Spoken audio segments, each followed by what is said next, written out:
नमस्कार दोस्तों, स्वागत है आपका आपके अपने YouTube चैनल में एक नए टॉपिक के साथ में। आज का टॉपिक है belt conveyor police. Belt conveyor के ऊपर ऑलरेडी एक वीडियो बना चुका हूँ, पार्ट 1। उस वीडियो का नीचे में लिंक नीचे में डिस्क्रिप्शन में दूंगा, ऊपर आई बटन में भी दूंगा, कृपया करके आप वीडियो को ज़रूर देखिए। तो चालू करते हैं आज का टॉपिक। पुलिस है ना, बहुत are several types of pulleys, बहुत टाइप की पुलिस होती है। उसमें हम बात करेंगे फर्स्ट, ये है फोटो आप देख सकते हैं। Standard steel police most common type की पुलिस है। Manufactured in wide range of sizes, बहुत ही रेंज में साइज के साथ में इसका मैन्युफैक्चरिंग किया जाता है। Consist of continuous rim end to end disc fitted with compression type hubs. इसमें हब होता है, कंप्रेशन टाइप का हब हो जिसमें फिट रहता है शाफ्ट के ऊपर में, तो इस टाइप से है। इसमें दोनों साइड डिस्क रहता है। नेक्स्ट है विंग टाइप पुलिस कुछ इस टाइप्स की होती है कि इसमें एक कास्ट और fabricated pulleys with a discontinuous surface between the cross bars which are inclined valley shape. इसमें क्या होता है कि डिसकंटिन्यूअस और सरफेस होती है, और बिटवीन क्रॉस बार्स का दोनों साइड में जो क्रॉस बार्स लगी रहती है, क्रॉस बार्स जो होती है वेली टाइप की इंक्लाइन रहती है। हमारा जो पहाड़ होता है उस टाइप से इंक्लाइन रहता है, ये वेली टाइप की इंक्लाइन रहेगी। तो ये जिससे क्या होता है कि जैसे दैट प्रिवेंट फाइन और granulated material from being caught between the tail pulley and the return belt. हमारा जो रिटर्न बेल्ट पे कुछ मटेरियल रहेगा, वो मटेरियल हमारा पुली और बेल्ट के बीच में ना आए, बार बार घूमे ना, उसको सेव प्रिवेंट करने के लिए इस टाइप ये पुली यूज़ की होती है। इस टाइप की पुलिस का फोटो आप देख सकते हैं, कुछ इस टाइप्स की पुली है। इसमें क्या होता है, जो रिटर्न मटेरियल है वो हमारा नॉर्मल जो फिनिश शेप है, हमने लास्ट देखा था स्टैंडर्ड स्टील पुली, उस टाइप की अगर पुली है तो उसके दोनों के बीच में घूमेगा। बट इसमें क्या हाइट रहता है, फिन्स टाइप का है ये, तो इसमें फिन्स के वहाँ पे मटेरियल चला जाएगा और हमारा बेल्ट और पुली के बीच में जो दोनों के बीच में कांटेक्ट नहीं आएगा, और मटेरियल वहाँ जाने की वजह से वो मटेरियल नीचे गिरेगा और साइड हो जाएगा। तो एक अच्छा है इसमें पॉइंट।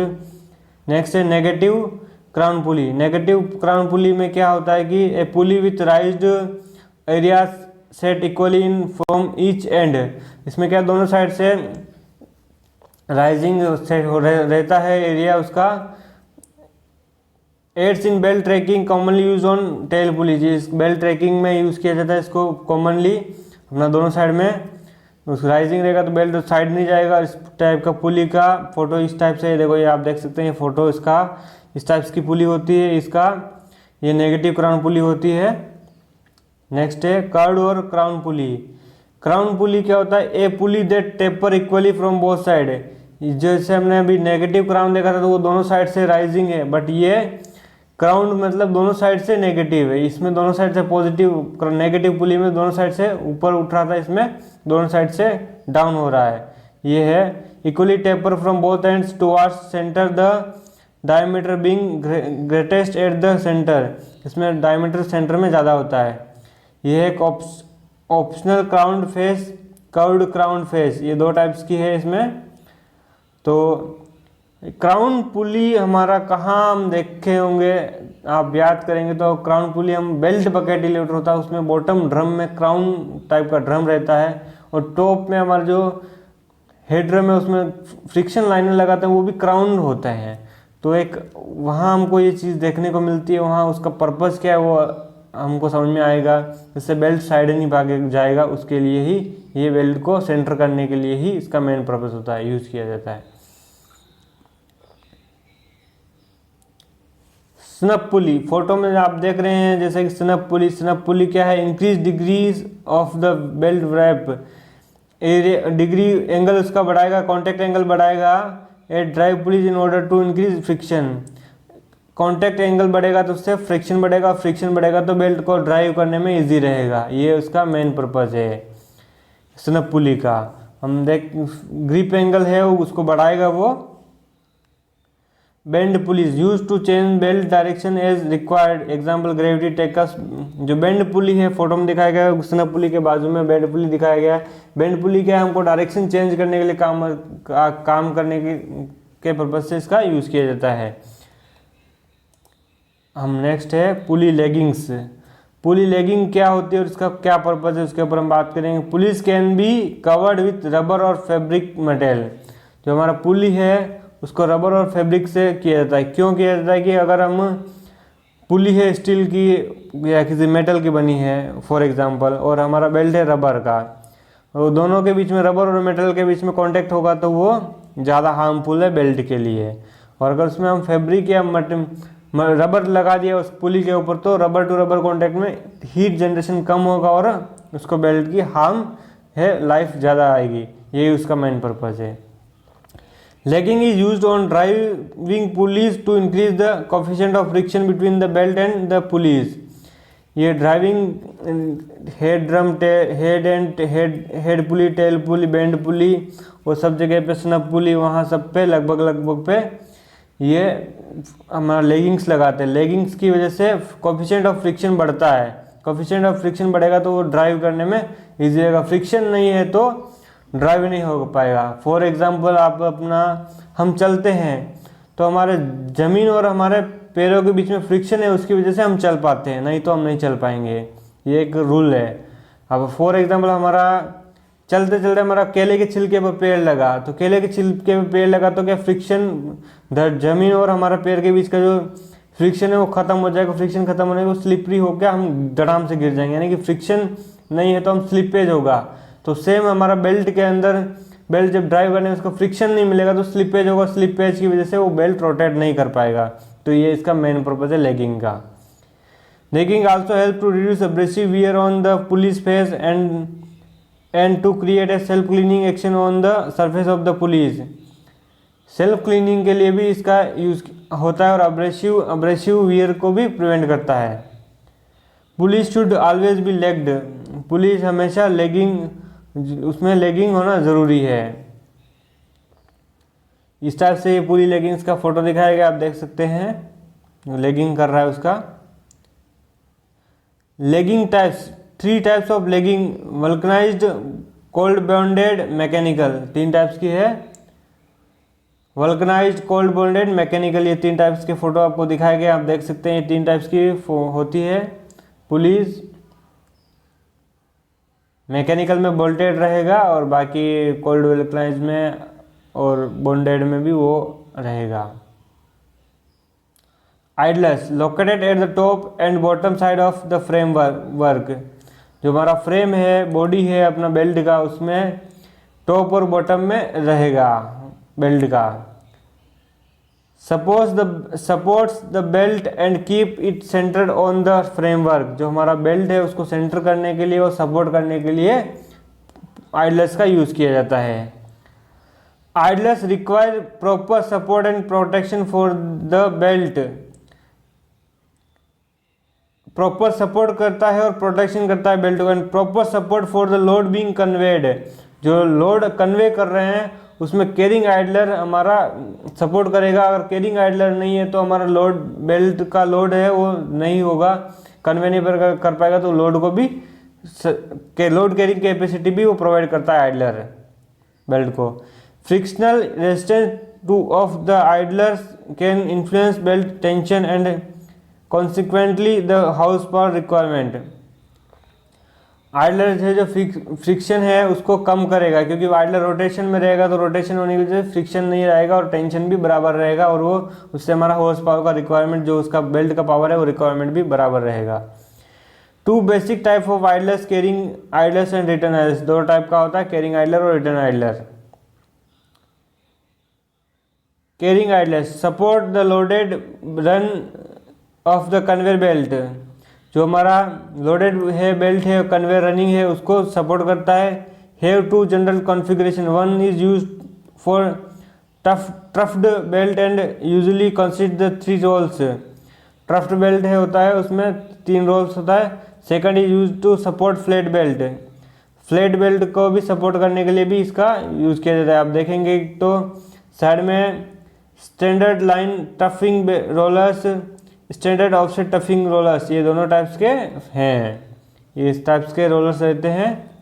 फॉर एग्जांपल 650 mm का बेल्ट है तो उसमें 3 रोलर्स रहेंगे, तो 250 के 3 ऐसे छोटे छोटे आइडलर रहते हैं 250 लेंथ के। उसका डाया 140 कुछ होगा, वो जो स्टैंडर्ड रहता है वो रहेगा। Troughing idlers carry the greatest tonnage than flat belt. Troughing idler होता है जो ज़्यादा टन मेटल को कैरी कर सकता है फ्लैट बेल्ट के कंपैरिजन में। For the same width of belt and belt speed, same width और सेम बेल्ट स्पीड पे हम ज़्यादा टफिंग आइडलर है तो ज़्यादा लोड कैरी कर सकता है। Have two general styles, in line और offset. Most common is compose of 3 rolls, line rolls for equal length. 3 rolls होते हैं इक्वल लेंथ में। साइड में एक फोटो छोटा सा दिखाया गया, साइड में एक डायग्राम दिखाया गया, उसमें दिखाया गया एक आइडलर आपको 20 डिग्री एंगल पे दिखाया गया, दूसरा आइडल है 45 डिग्री। वन साइड हमारा जो लेफ्ट हैंड साइड आप देख रहे हैं उसमें 20 डिग्री है और राइट साइड में 45 डिग्री दिखा रहा है। तो उसमें क्या पर होता है कि उसका मेन क्या है, हम 20 डिग्री मिनिमम से 45 डिग्री मैक्सिमम तक हम आइडलर को रख सकते हैं। ये इसका मेन शो करने का पर्पज़ है। In fact troughing idlers as known as cushion idlers have rolls mode of resilient metal। इसमें क्या होता है, टफी कुशनिंग का काम करता है हमारा जो ये आइडलर कहाँ यूज़ किया जाता है, used at loading point where impact resulting from lump size and weight of the metal could seriously damage the belt if it is where were rigidly supported. ये हमारा जो फॉर एग्जांपल हम जहाँ पे बेल्ट में फीड मेटल ले रहे हैं वहाँ पे इसका यूज़ किया जाता है। क्यों किया जाता है कि इसमें हमारा जो डायरेक्ट ये इसका इम्पैक्ट मतलब क्या होता है, जैसे मेटल गिरेगा होता है कि इम्पैक्ट जनरेट होगा बेल्ट के ऊपर, वो बेल्ट के लिए हार्मफुल होता है। तो उस इम्पैक्ट को, उस शॉक को एब्जॉर्व करने के लिए हमारा जो ये इसमें रबर रहेगा, रबर की वजह से वो इम्पैक्ट कम हो जाएगा और हमारा जो उससे इफेक्ट है वो कम होगा और उससे उस अगर फोर लम्स गिरा तो उसकी वजह से बेल्ट को डैमेज हार्म है वो कम होगा। उसके लिए होता है इम्पैक्ट बेड। बेड भी होता है इम्पैक्ट बेड, जो साइड में फोटो दिखाया है वो देख सकते हैं। Support the entire loading zone of the conveyors, eliminates belt deflection between rolls, enhancing seal capabilities. ये क्या होता है कि सील का कैपेबिलिटीज उसको, यानी कि इसमें लीकेज वगैरह को है उसको प्रिवेंट करने के लिए, और हमारा जो बेल्ट है उसको ज़्यादा अच्छा रहेगा। क्योंकि हमारा आइडलर है, कई बार क्या होता है उसमें मेटल गिरने की वजह से जाम हो जाता है, और जाम हो गया और नहीं रोटेट करेगा तो वो हमारा उससे फ्रिक्शन बढ़ेगा और लोड प्रॉब्लम करेगा। बट इसकी वजह से हमारा थोड़ा बेनिफिट रहता है, और बेल्ट भी इससे इधर उधर नहीं भागता, सेंटर चलेगा। ये उसमें इम्पैक्ट बेड है। और इम्पैक्ट बेड आप मार्केट से भी परचेज कर सकते हैं और अपना इन हाउस फैब्रिकेट भी कर सकते हैं। फैब्रिकेट कैसे करना है, जो आपका आइडलर का फ्रेम है उसी फ्रेम की साइज का एंगल का वो रेडी करना है हमारा प्लेट में, और उसके ऊपर हम हमारा जो पुराना वाला बेल्ट होता है उस पुराना वाले बेल्ट को उसके ऊपर कर दो पार्ट करना है। एक पार्ट में होल मार के बोल्ट लगाना है और उसको एक को बॉटम वाले को बोल्टेड करके टाइट कर दिया। उसके ऊपर में क्या करना है, उसके ऊपर में फिर हमारा एडिसिव जो बेल्ट जॉइन करने का जो सॉल्यूशन है, उस सॉल्यूशन से उसको दूसरे बेल्ट को चिपका देना उस पर दूसरे पार्ट को।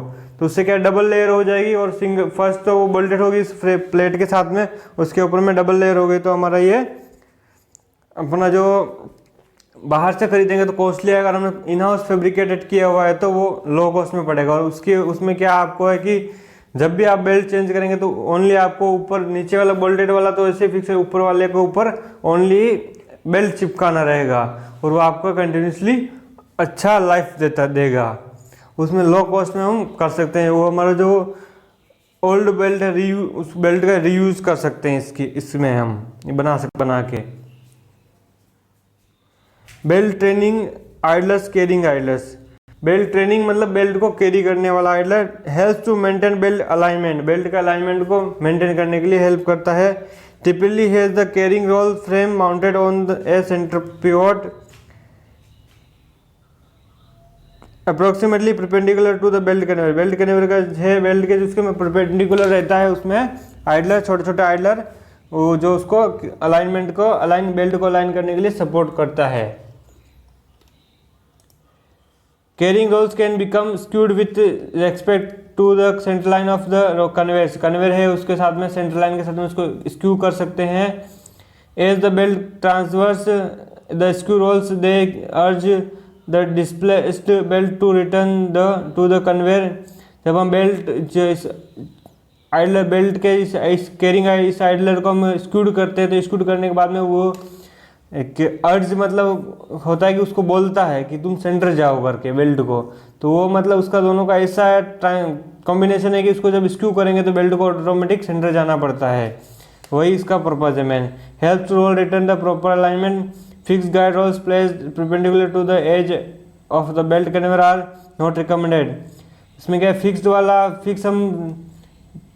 वाला लगा देंगे तो क्या होता है कि उसमें वो हमारा कंटिन्यूसली उस एज पे वो कांटेक्ट करेगा और उसकी वजह से वो प्रॉब्लम करेगा। जब वो कंटिन्यू उसमें टच में चलता रहेगा तो फ्रिक्शन जनरेट होगा और वो हमारा बेल्ट को वियर आउट करेगा। Belt wear reduce belt life, belt की लाइफ को भी कम करेगा। In general the greater the belt tension the less effective training idler. जो बेल्ट का टेंशन है उसको कम रखना चाहिए हमारा, जितना ज़्यादा टेंशन है उतना ही ये लेस इफेक्टिव रहेगा आइडलर्स। एक एक्सरसाइज एक क्वेश्चन है, इसमें दिखाया गया place a book on top of a pen skewed at 45 degree है। जो पेन दिख रहा है रेड कलर का वो 45 डिग्री है as shown. Push the book straight ahead from the end using one finger. उसको बुक को स्ट्रेट करिए और एक फिंगर से note the direction of book travel. वो किस डायरेक्शन में ट्रैवल होती है वो चेक कर रही है और उसका डायरेक्शन आप बताइए। इसका आंसर आप, एक बहुत ही अच्छी माइंड गेम है, इसका आप मेरे को आंसर ज़रूर दीजिएगा। अगर आपने मेरा वीडियो देखा होगा तो आप मेरे को ज़रूर कमेंट करके आंसर देंगे, अगर नहीं देखा होगा तो नहीं देंगे। तो उसका कमेंट करिए, आंसर दीजिए। अगर आपका आंसर गलत होगा तो मैं आपको सही आंसर बताऊँगा क्या है। चलते हैं वीडियो को कंटिन्यू करते हैं। Suspended idler as known as catenary garland idlers, इसको ग्रेलैंड आइडलर्स भी बोलते हैं। The rolls typically 3 to 5 are linked and suspended from the conveyor frame stringer. Conveyor frame का स्ट्रिंजर है उससे ये सस्पेंडेड रहता है। Is tolerant to of both poor alignment and abuse by lumps because of the flexible connection between rolls. ये हमारा roles के बीच में फ्लेक्सिबल कनेक्शन को अब्यूज करता है और ये अलाइनमेंट करता है बहुत। Return idler supported the empty run of the conveyor belt are usually horizontal rolls. ये सपोर्ट करता है एम्प्टी बेल्ट को, जो रिटर्न बेल्ट है उसको, और ये हॉरिजॉन्टल रहता है। Flat return idlers consider of a long rolls fitted at each end with a mounting bracket. ये माउंटेन ब्रैकेट के साथ में फिक्स रहता है। एक आपसे क्वेश्चन है, आइडलर होता है ना हमारा, इम्पैक्ट आइडलर, कैरिंग आइडलर और रिटर्न आइडलर, 3 टाइप का आइडलर हमारा बेल्ट में लगा रहता है। दो इम्पैक्ट आइडलर के बीच में कितना गैप में उसको रखना चाहिए, 2 कैरिंग आइडलर को कितना गैप के बीच में रखना चाहिए और 2 रिटर्न आइडलर के बीच में कितना गैप होना चाहिए, स्टैंडर्ड गैप, वो आप मुझे कृपया करके कमेंट करके बताइए। अगर आपको मालूम है तो बताइए, नहीं मालूम है तब भी आप कमेंट करिए। अगर आपको सीखना है तो मैं उसका आपको जवाब कमेंट में दूंगा। सेल्फ क्लीनिंग रिटर्न आइडलर क्या था? Metal can sticky of the carrying surface of A belt conveyor and can increase the wear on the top wear. Metal क्या होता है कि जो हमारा कैरिंग आइडलर है, इसका सेल्फ क्लीनिंग आइडलर का क्या होता है, हमारा बेल्ट जो मेटल कैरी कर रहा है तो उसमें कुछ मॉइस्चर भी रहेगा तो वो चिपकेगा तो उसकी वजह से वो जब भी वो चिपक के फिर रिटर्न आइडलर पे जाएगा तो वो आइडलर से कांटेक्ट में आएगा और मेटल उसके ऊपर चिपका हुआ तो उसकी वजह से थोड़ा थोड़ा उसमें वियर होगा। तो उसको क्लीन करने के लिए सेल्फ क्लीनिंग आइडलर का यूज़ किया जाता है, तो उसकी वजह से वो क्लीन हो जाएगा और हमारा बेल्ट को वियर होने से बचाएगा। As such there are self cleaning return idler to remove materials. ये मटेरियल को रिमूव करने के लिए यूज़ किया जाता है। This idlers can be rubber disc और rubber coated helical shaped which prevent very narrow surface for addition and thus reduce the tendency of material buildup। ये हमारा नैरो सरफेस होता है और इसकी वजह से हमारा मेटल बिल्डअप है बेल्ट के ऊपर उसको रिड्यूस करता है और ये अच्छा उसमें यूजफुल है। This type of idler is sometimes incorrectly called a belt cleaning idler even though this idlers to do track of material adhering to the belt surface on the return idlers, they are not belt cleaning device। ये belt cleaning device नहीं, ये only return idler है, but इसमें rubber रहता है, उसकी वजह से ये सेल्फ क्लीनिंग का काम करता है और ये बेल्ट को ट्रैक ऑफ नहीं करता है मेटल को। बेल्ट टेकअप पुली होती है, उसका क्या पर्पज होता है। Some form of takeup is required on all belt conveyors for the following reasons.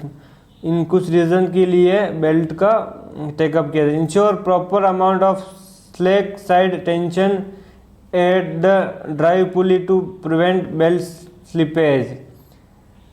जो हमारा केरिंग साइड है उसकी टेंशन को प्रॉपर मेंटेन करने के लिए टेकअप का यूज़ किया जाता है। वो प्रॉपर टेंशन है तो बेल्ट स्लिपेज नहीं होगा और प्रॉपर वो रोटेशन में रहेगा। रिटर्न साइड का कैरिंग साइड का स्लैक साइड रहेगा और रिटर्न साइड का भी टेंशन रहेगा, तो उसको टेंशन को मेंटेन करने के लिए टेकअप का यूज किया जाता है। Ensure proper belt tension eight loading and other point along the belt conveyor. जो बेल्ट कन्वेयर की लेंथ है उसमें लोडिंग की जगह पे और अदर पॉइंट पे भी उसमें प्रॉपर टेंशन होना। Prevents loss of troughing contour of the belt between idlers and avoid spillage of material from the belt. इसकी वजह से अगर प्रॉपर टेंशन रहेगा तो बेल्ट इधर उधर नहीं साइड नहीं जाएगा और वो हमारा प्रॉपर सेंटर में चलेगा और उसकी वजह से मटेरियल का स्प्लेज भी नहीं होगा। Compensate for changes in belt length. ये बेल्ट की लेंथ को चेंज करने के लिए चेंज होता है तब भी उसको कंपनसेट करता है। कई बार हमारा श्रिंकेज होगा, कई बार सिकुड़ेगा, कई बार फैलेगा, तो दोनों ही केस में ये काम करेगा। Allows belt storage for making replacement splice का मीनिंग होता है बेल्ट जॉइंट करना। Without storage small section of new belt would have to be added required to splice और ईच। इस लास्ट लाइन का मीनिंग क्या है मैं आपको सिंपल वे में समझाता हूँ। हमारा जो बेल्ट है उसको जॉइंट करना है। फॉर एग्जांपल हमारा किसी भी रीज़न से कहीं से भी बेल्ट कट हो गया अलोंग द विड्थ या बेल्ट कहीं से डैमेज हुआ तो हमको वहाँ पे उतना ही पोर्शन के लिए कट हुआ तो वहाँ पे नया बेल्ट ऐड करना पड़ेगा, क्योंकि हमारे पास बेल्ट का जो लेंथ है उसको मेंटेन करने के लिए बेल्ट अगर फिक्स है तो उसमें लेंथ को हम कम ज़्यादा नहीं कर सकते हैं। तो अगर कम बेल्ट कट हुआ तो वहाँ पे हमको उसका स्टेप्स जनरेट करने पड़ेगी। स्प्लाइस करने के लिए, स्प्लाइस निकालने के लिए स्टेप्स जनरेट करने। फॉर एग्जांपल 4 प्लाई का तो उसमें 3 स्टेप्स जनरेट होगा। 3 स्टेप से उतना मतलब 650 का बेल्ट है तो 650 बेल्ट आगे होगा और 650 mm बेल्ट को जॉइंट करेगा। 1000 का तो 1000 के हिसाब से वो डिवाइड करके वो करते हैं उसको, वो एक थंब रूल है।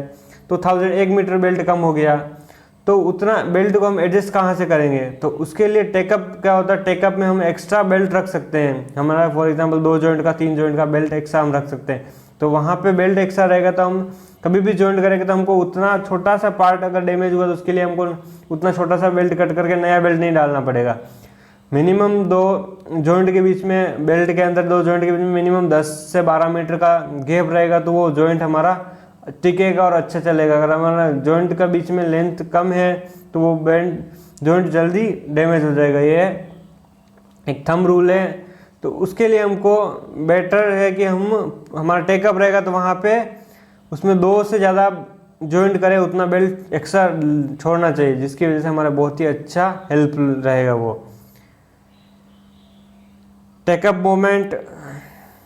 Take up should provide sufficient moment of accommodate acceleration और डिक्लेरेशन। स्टार्ट और बंद दोनों ही में वो हमारे को प्रॉपर प्रोवाइड होना। Surge without having a take up strike against it's stops. Take up बंद नहीं होना है, उसके बंद होने के में भी कुछ प्रॉब्लम नहीं होना उसके लिए। Allows for some live storage of belting so that in the case of an accident it may not be necessary to splice in a short length of belt. हमारा ये जो मैंने अभी लास्ट स्लाइड में मैंने एक पॉइंट मैंने explain किया था, वही पॉइंट सेम है कि इसमें हमको छोटा सा बेल्ट का टुकड़ा जॉइन ना करना पड़ा, इसके लिए हमको टेकअप में एक्स्ट्रा बेल्ट देना चाहिए। Allow the change in belt length due to stretch and और श्रिंकेज। खींचना और सिकुड़ना दोनों ही पोजीशन में बेल्ट के लेंथ का उस पर कोई असर नहीं होना, इसके लिए भी टेकअप का यूज़ किया जाता है। ये बहुत अच्छी है।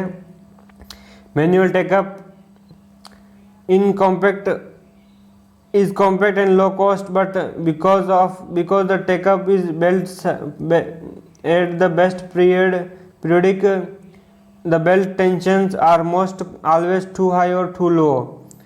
मैनुअल टेकअप में क्या होता है कि ये फिक्स रहता है, इसकी वजह से कभी कई बार बेल्ट की टेंशन बहुत ज़्यादा रहेगी, कई बार बेल्ट की टेंशन बहुत कम रहती है, ये दोनों ही उसमें प्रॉब्लम है।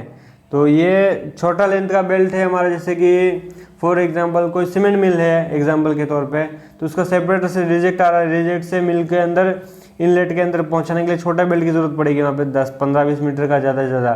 तो 15-20 metre centre to centre distance के मटेरियल को कन्वे करने के लिए हम उसमें नॉर्मल बेल्ट, उसमें ओनली मैनुअल टेकअप को भी यूज़ कर सकते हैं। मैनुअल बेल्ट को पीछे से आगे पीछे का करने का है वो उससे कर सकते हैं। A manual take-up is not recommended unless an automatic take-up is not feasible because of space limitation or if take-up consideration are not as critical।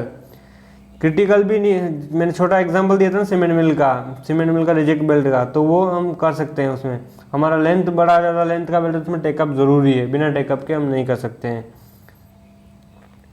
Types of manual takeups include screwed, ratchets, jack operated. ये 3 types के हम रख सकते हैं। Screw भी हो सकता है, ये फोटो दिखाएगा साइड में, फोटो में आप देखेंगे स्क्रू से टाइट करके उसको एडजस्ट कर सकते हैं। ऑटोमेटिक टेकअप में मोर डिजायरेबल, ये सबसे ज़्यादा है। Can be installed horizontally, vertically और इनक्लाइंड, ये इसको हॉरिजॉन्टल, वर्टिकल और इंक्लाइंड कर सकते हैं। कैन बी ग्रेविटी और पावर ऑपरेटर और बाय हाइड्रोलिक, इलेक्ट्रिकल और न्यूमेटिक मीन्स, ये पावर ऑपरेटर होता है हाइड्रोलिक, न्यूमेटिक और इलेक्ट्रिकल किसी भी ऑपरेशन में।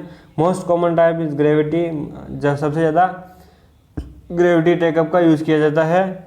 ग्रेविटी टेकअप का फोटो दिखाया गया, आप देख सकते हैं साइड में, और इसके पास में हाइड्रोलिक टेकअप का भी फोटो दिखाया गया है। दोस्तों उम्मीद करता हूँ आपको वीडियो अच्छा लगा होगा, बहुत अच्छा सीखने को मिला होगा। तो अगर आपको कुछ सीखने को मिला तो कृपया करके कमेंट करके बताइए। आपने मेरे चैनल को अभी तक सब्सक्राइब नहीं किया तो नीचे रेड कलर का सब्सक्राइब का बटन है, उसके पास में बेल आइकन है वो दबाइए, जिससे कि जैसे ही मैं न्यू वीडियो यूट्यूब पे अपलोड करूँ आपके पास पहले पहुँचे। दोस्तों मिलेंगे नए वीडियो में नए टॉपिक के साथ में, तब